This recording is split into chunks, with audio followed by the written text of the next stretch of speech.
Ustadz Yahya Waloni bukanlah seorang biasa. Ia adalah mantan ketua Sekolah Tinggi Teologi Calvins di Papua. Seorang pendeta yang telah mengabdi selama bertahun-tahun mengajar, membimbing, bahkan melahirkan banyak calon pendeta di wilayah timur Indonesia. Namun siapa sangka pria asal Minahasa ini justru berbalik arah, menempuh jalan yang berbeda menjadi seorang muslim. Pencarian kebenaran bermula saat ia mendalami ilmu perbandingan agama. Sebagai seorang teolog, Yahya tak puas hanya memahami agama Kristen. Ia mempelajari Yudaisme, kemudian berlanjut ke Islam. Ia membaca Al-Quran untuk mencari celah dan kelemahan dengan niat awal membantah kebenarannya, tapi justru sebaliknya. Ia menemukan hal yang membuat hatinya terusik.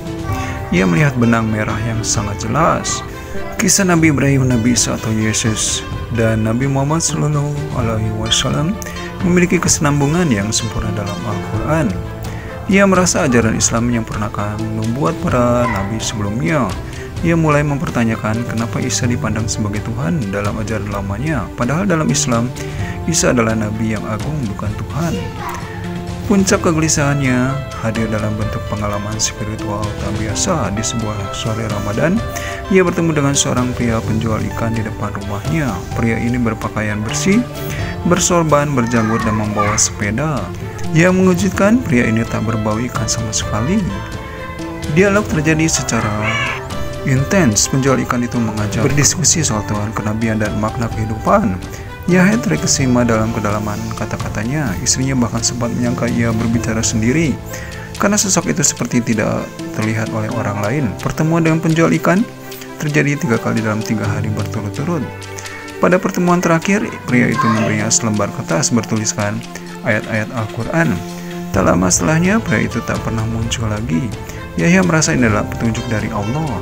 Di bulan Ramadan, ia memutuskan untuk bersyahadat secara sadar dan ikhlas bersama istrinya, anak-anaknya, dan orang tua istrinya.